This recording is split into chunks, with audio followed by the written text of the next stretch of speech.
Welcome to the lecture of alternating current generator. Alternating current generator क्या होता है? एक ऐसा डिवाइस है जो मैकेनिकल एनर्जी को इलेक्ट्रिकल एनर्जी में कन्वर्ट करता है। एसी जनरेटर के अंदर हम कॉइल को रोटेट करवाते हैं। जब कॉइल को जो मैग्नेटिक फील्ड के दरमियान में रोटेट करवाते हैं, according to the Faraday law of electromagnetic induction, उस कॉइल में से फ्लक्स चेंज होता है और फ्लक्स चेंज होने की वजह से कॉइल्स में इंड्यूस्ड ईएमएफ पैदा होता है और वही जो इंड्यूस्ड ईएमएफ होती है वही हमारी आउटपुट होती है। यानी यहाँ पे हम इसको इनपुट क्या दे रहे हैं? हम इसको मैकेनिकल एनर्जी दे रहे हैं। हम उस कॉइल को रोटेट करवाते हैं, हम उसको मैकेनिकल एनर्जी दे रहे हैं और एज अ आउटपुट इस कॉइल में से यूँ करंट फ्लो करता है। जो करंट फ्लो करता है वो क्या है? हमारे यहाँ पे वो आउटपुट है। अब यहाँ पे हमारे पास एक कंडक्टर है। इस साइड की जो लेंथ है इसको L कह देते हैं, जो इस साइड की लेंथ है इसको भी L कह देते हैं। जो कॉइल की विड्थ है उसका रेडियस ये R है और ये वाला रेडियस भी क्या आ जाएगा? R।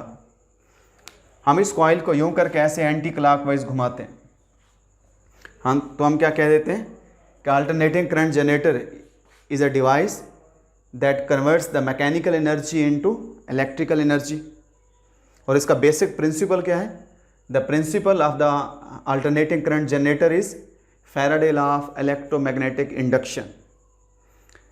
अगर हम उसकी एक्सप्लेनेशन में देखें, हमारे पास ये कोई कंडक्टर है, इसकी साइड की लेंथ L है, ये साइड हमारे पास L है।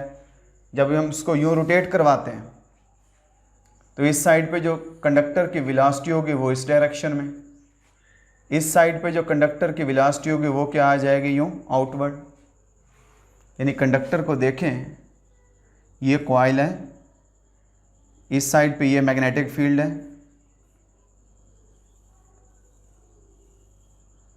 ये इसका साउथ पोल है, ये हमारे पास क्या है? इसका नॉर्थ पोल है। इस साइड पे वेलोसिटी उसकी इधर है, इस साइड पे वेलोसिटी यहाँ पे है। मैग्नेटिक फील्ड की ये डायरेक्शन है, from the north towards the south, ये मैग्नेटिक फील्ड की डायरेक्शन। अब जो कंडक्टर है, कंडक्टर पे लगने वाली फोर्स को अगर हम देखें या चार्जेस पे लगने वाली फोर्स को देखें तो चार्जेस पे फोर्स क्या लगती है?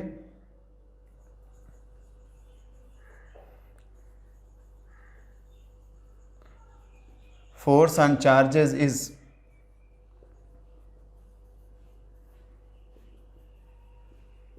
F is equal to Q V cross B. अब यहाँ पे भी कंडक्टर की इस साइड पे भी यहाँ पे पॉजिटिव चार्जेस हैं, इस साइड पे इधर भी पॉजिटिव चार्जेस हैं। जब ये पॉजिटिव चार्जेस यूँ मूव करेंगे, ये उसकी वेलोसिटी की डायरेक्शन है, मैग्नेटिक फील्ड इधर है, ये वेलोसिटी, मैग्नेटिक फील्ड इधर, वी क्रॉस बी करेंगे तो इस साइड पे फोर्स की डायरेक्शन क्या होगी? यूँ डाउनवर्ड। इस साइड पे देखें, वेलोसिटी आउटवर्ड, वेलोसिटी कंडक्टर की यूँ आउटवर्ड, मैग्नेटिक फील्ड इधर, वी क्रॉस बी करेंगे, फोर्स की डायरेक्शन अपवर्ड। तो जो इस साइड पे लगने वाली फोर्स है उसकी डायरेक्शन क्या होगी? यूँ अपवर्ड। तो पॉजिटिव चार्जेस यहाँ से नीचे मूव करेंगे, यहाँ से ये अपवर्ड मूव करेंगे। अब जो इसकी सप्लाई है, ये यहाँ पे हमने एक रिंग लगा रखा है, इसको बोल देते हैं ये स्लिप रिंग है। जब कॉइल रोटेट करती है तो स्लिप रिंग भी उसके साथ ऐसे रोटेट करता है। ये सेंट्रल हमारे पास ये एक्सेस ऑफ रोटेशन है। यहाँ पे ये कार्बन ब्रश है, कार्बन ब्रश ये बी है। ये कार्बन ब्रश इसके साथ रिंग के साथ इलेक्ट्रिकली कनेक्टेड होता है, यूँ ये ऐसे इलेक्ट्रिकली कनेक्टेड होता है, लेकिन रिंग को यूँ अलाउ करता है कि रिंग यूँ करके वो मूव कर सके ऐसे। अब यहाँ से जो करंट नीचे आ रहा है तो इस रिंग की सप्लाई यहाँ से इस वायर में जा रही है, फिर इस साइड से करंट भी क्या आ जाएगा? वो डाउनवर्ड। यहाँ से करंट अपवर्ड जा रहा है, ये वायर अंदर से जा रही है, यहाँ इस रिंग को सप्लाई देती है, ये स्लिप रिंग है, ये उसका कार्बन ब्रश बी प्राइम है।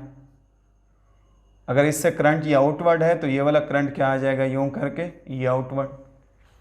ये हमारी दो आउटपुट की जो दो वायर्स हैं वो हमारे पास वो ये हैं जो करंट लेके जा रही हैं।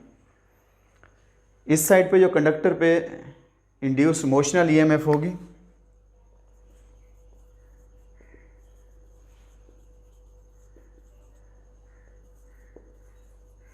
On sides A B, A to B and C to D, दोनों पे लेंथ सेम है, A B and C D is, दोनों साइड पे जो इंड्यूस्ड ईएमएफ है वो क्या होगी हमारे पास, इक्वल होगी, that is equal to V B L. दोनों साइड्स के ऊपर ये इंड्यूस्ड ईएमएफ है। अगर मैं इस साइड पे देखूं, इस साइड पे जो induced EMF on the side B C, that is equal to induced EMF on the side D A. अगर n नंबर ऑफ टर्न्स हैं तो हमारे पास ये लूप्स यूं होंगी, on the side D A that is equal to 0। क्यों 0 होगी? क्योंकि अगर हम v क्रॉस b के फार्मूले से देखें या f is equal to I L cross b से देखें, कंडक्टर हमारे पास ये रॉड है, मैग्नेटिक फील्ड की डायरेक्शन ये है, कंडक्टर कभी यूं होगा, ऐसे रोटेट कर रहे हैं, मुख्तलिफ ओरिएंटेशंस के ऊपर ये कंडक्टर की लेंथ है, मैग्नेटिक फील्ड इधर है, v क्रॉस b या अपवर्ड होगी फोर्स, तो कंडक्टर की इस साइड पे या फोर्स अपवर्ड लगेगी या फोर्स डाउनवर्ड। जो फोर्स अलोंग द लेंथ है, लेंथ की डायरेक्शन में फोर्स नहीं लगेगी, इसलिए वो चार्जेस को उस कंडक्टर के अंदर मूव नहीं करवाएगी। उसकी इस साइड पे जो फोर्स होगी या वो कंडक्टर को यूँ ऊपर उठाएगी जो कि नहीं जा सकता, या वो नीचे उठाने की कोशिश करेगी। तो इसलिए इस साइड्स के ऊपर चार्जेस पे लगने वाली फोर्स अलोंग द लेंथ वो 0 होगी, इसलिए हमारे पास इंड्यूस्ड ईएमएफ क्या आ जाएगी, 0। अब ये वाली जो इंड्यूस्ड ईएमएफ है, इसकी डायरेक्शन, करंट की डायरेक्शन भी यूँ डाउनवर्ड है, इसकी वजह से करंट की डायरेक्शन यूँ अपवर्ड है। दोनों इंड्यूस्ड ईएमएफ, दोनों डायरेक्शन ऑफ करंट्स एक दूसरे को बूस्ट अप करते हैं सेम डायरेक्शन में। देखें यूँ आके करंट यूँ जा रहा है, तो इसलिए total induced EMF in the coil क्या आ जाएगी, induced EMF in the side A B, इस साइड पे 0, plus induced EMF in the side C D, और इस साइड पे भी इंड्यूस्ड ईएमएफ 0। तो टोटल हमारे पास क्या आ जाएगा, total induced EMF is equal to V B L sine theta plus V B L sine theta, induced EMF is equal to 2VBL sine theta. अगर ये हमारे पास सिंगल कॉइल हो, अगर हम कहते हैं फॉर n कॉइल्स,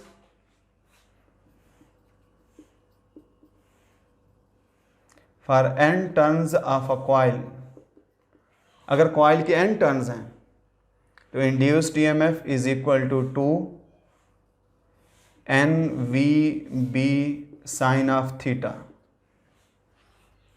v की जगह हम क्या लिख देते हैं, tangential velocity is equal to v is equal to R omega हम लिख देते हैं। अगर v is equal to R omega को वहाँ पे पुट करें, induced EMF is equal to 2N are omega into B into sine theta. यहाँ पे VBL था, VBL साइन थीटा, ये लेंथ की ये टर्म आ जाएगी L, और यहाँ पे भी क्या आ जाएगा, ये L साइन थीटा।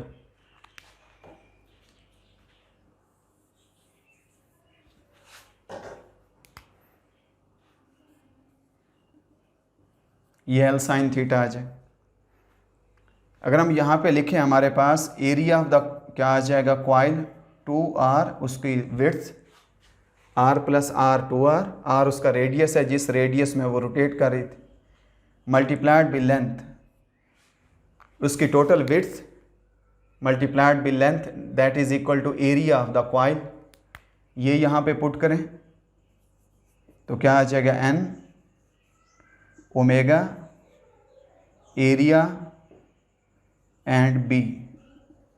ये हमारे पास induced EMF in an AC generator, ये उसका फाइनल फार्मूला है कि इंड्यूस्ड ईएमएफ हमारे पास उसकी मैग्नीट्यूड ये होगी।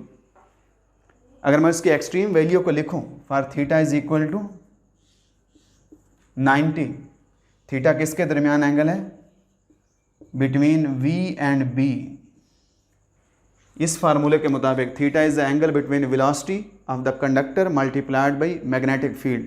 कंडक्टर की वेलोसिटी हमारे पास ये है, मैग्नेटिक फील्ड इधर है, इनका आपस में ये वाला एंगल किसके इक्वल आ जाएगा, थीटा। थीटा 90 होगा तो साइन 90 क्या आ जाएगा, 1 n omega A B into sine 90, sine 91। तो ये हमारे पास उसकी एक्सट्रीम वैल्यू है, maximum value of the induced EMF. इसको यहाँ पे पुट करें,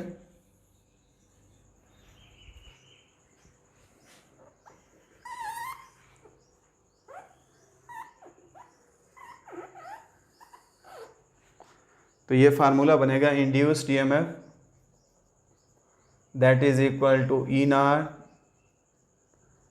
साइन ऑफ थीटा। थीटा की जगह हम चाहें तो theta is equal to omega T भी लिख सकते हैं, ओमेगा की जगह हम 2πf ये भी लिख सकते हैं। ये फ्रीक्वेंसी ऑफ द रोटेशन होगी, ये फ्रीक्वेंसी ऑफ रोटेशन है। जितनी फ्रीक्वेंसी के साथ रोटेट करेंगे फिर उतनी फ्रीक्वेंसी का सिग्नल हमारे पास वो पैदा होगा।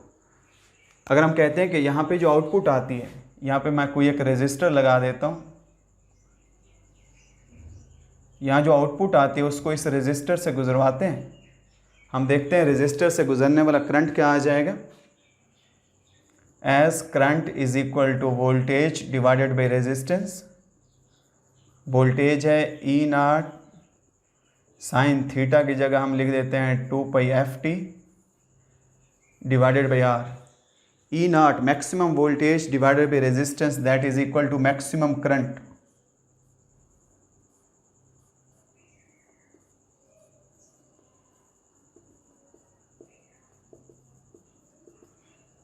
ये हमारे पास वो मैक्सिमम करंट आ जाए। इंस्टेंटेनियस करंट किसके इक्वल है, करंट की peak value maximum current multiplied by वही साइनोसाइडल सिग्नल। अगर हम इसका ग्राफ प्लॉट करें, यहाँ पे theta is equal to 0 put करें, for theta is equal to 0 put करेंगे तो वोल्टेज या करंट का ग्राफ भी हम देख सकते हैं। ये हमारे पास थीटा है सारा, थीटा 0 तो साइन 0 की कीमत क्या आ जाएगी 0, करंट भी क्या आ जाएगा 0। थीटा 90 साइन 91 आ जाएगा, current is equal two plus I not. Theta 180 put करें, साइन 180 0, 0 की वजह से करंट भी क्या आ जाएगा हमारे पास 0। अगर हम थीटा 270 पुट करें, 270 मीन्स 3π/2 उसका फेज ऑफ रोटेशन है, ये यहाँ पे पुट करें साइन 270 -1 तो करंट किसके इक्वल आ जाएगा माइनस आई नॉट। अगर हम theta is equal to 360 put करें, साइन 360 0, करंट भी किसके इक्वल आ जाएगा 0। इन चीज़ों को हम ग्राफ प्लॉट कर लेते हैं, तो इनका ग्राफ हमारे पास इस साइड पे हम थीटा ले लेते हैं, 0 90 180 270 360, ये हमारे पास पॉइंट्स हैं। और इस साइड पे वर्टिकली क्या आ जाएगा, ये करंट का ग्राफ आ जाएगा। 0 के ऊपर ग्राफ 0, 90 पे रिज़ल्ट क्या आ जाएगा मैक्सिमम आई नॉट, 270 पे रिज़ल्ट आ जाएगा मिनिमम नेगेटिव एक्सट्रीम पे माइनस आई नॉट। तो इसका ग्राफ प्लॉट करेंगे, ये 90 180 270 पे ग्राफ क्या आएगा यहाँ पे, फिर 360 पे यहाँ पे। इन पॉइंट्स को जोड़ दें तो ये हमारे पास उसकी आउटपुट यूँ साइनोसाइडल आ जाए। ये साइनोसाइडल फंक्शन का हमारे पास ग्राफ है। इसमें हम कहते हैं ये हमारे पास उसकी आउटपुट पॉजिटिव एक डायरेक्शन में करंट फ्लो करेगा, यहाँ पे करंट अपनी डायरेक्शन को रिवर्स करेगा।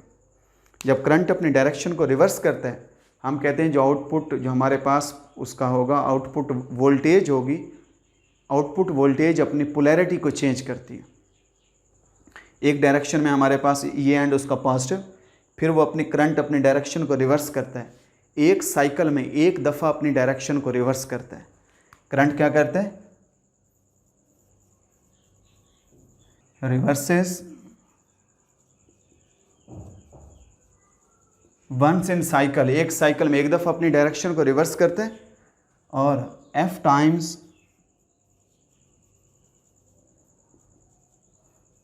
इन अ सेकेंड, यानी एक साइकिल में वो एक दफ़ा अपनी डायरेक्शन को रिवर्स करेगा। जैसे पाकिस्तान में फ्रीक्वेंसी सप्लाई है हमारे पास, वोल्टेज की सप्लाई 50 हर्ट्ज़ में है या 60 हर्ट्ज़ में। अगर हम स्टैंडर्ड ले लेते हैं कि 50 हर्ट्ज़ हमारे पास एसी सप्लाई आ रही है, तो एक सेकंड के अंदर कितने साइकिल होंगे? 50 साइकिल होंगे, और एक सेकंड के अंदर वो 50 दफ़ा अपनी डायरेक्शन को रिवर्स करेगा। जितनी फ्रीक्वेंसी ऑफ द हमारे पास रोटेशन होगी, जितनी frequency of the output signal होगी एसी की, जितनी एसी की फ्रीक्वेंसी होगी, एग्जैक्टली हमारे पास जो उसकी आउटपुट आएगी, आउटपुट की जो उसकी पोलैरिटी होगी, उसकी जो डायरेक्शन ऑफ करंट होगी, वो उसी फ्रीक्वेंसी से वो अपनी डायरेक्शन को आल्टर करेगी। ये हम बोल देते हैं हमारे पास ये एसी जनरेटर की आउटपुट है। एसी जनरेटर क्या है? एक ऐसा जनरेटर है जिसकी जो आउटपुट होती है वो हमेशा आल्टरनेटिंग होती है, आल्टरनेटिंग वोल्टेज पैदा करता है, आल्टरनेटिंग करंट को वो पैदा करता है। और जो करंट होता है हर हाफ साइकिल के बाद, हर हाफ रोटेशन के बाद अपनी डायरेक्शन को चेंज करते हैं। डायरेक्शन को कैसे चेंज करते हैं? देखें, हाफ रोटेशन में कॉइल इधर है, इस साइड पे फोर्स नीचे लग रही है, और यहाँ से इसकी सप्लाई जा रही है इस वायर को, इस वायर को जा रही है, इसकी सप्लाई जा रही है रिंग आर को जा रही है। रिंग आर इस कार्बन ब्रश बी को सप्लाई दे रहे हैं। अगले हाफ साइकिल में जब कॉइल यहाँ से रोटेट करके वो यहाँ पे पहुँचेगी, अब ये साइड आ जाएगी इधर। इस साइड पे जब वेलोसिटी यूं करके इधर होगी ऐसे, तो उस साइड पे फोर्स लगेगी अपवर्ड।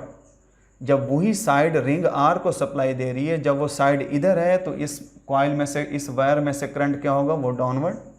जब ये साइड इस साइड पे पहुंचेगी तो फिर उससे करंट क्या हो जाएगा? यूं करके अपवर्ड।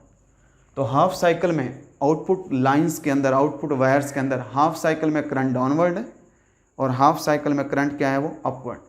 तो हर हाफ साइकिल के बाद करंट, ये देखें, 0 से लेकर टाइम पीरियड, ये हाफ टाइम पीरियड, यहाँ पे उसका टाइम पीरियड कंप्लीट होता है। हर हाफ साइकिल के बाद जो आउटपुट करंट है वो डायरेक्शन को वो चेंज करता रहता है। अगर हम प्रैक्टिकल लाइफ में देखें, प्रैक्टिकली हम क्या करते हैं, जो हमारे इलेक्ट्रिशियन दोस्त हैं वो वाइंडिंग करते हैं, तो वो साइड पे इलेक्ट्रोमैग्नेट लगाते हैं, परमानेंट मैग्नेट नहीं यूज़ करते, क्योंकि परमानेंट मैग्नेट अगर यूज़ करेंगे तो उसकी एक उम्र होगी, एक उम्र के बाद वो ख़त्म हो जाएगा। कुछ टाइम के बाद वो उसकी मैग्नेटिज़म कमज़ोर होती जाएगी।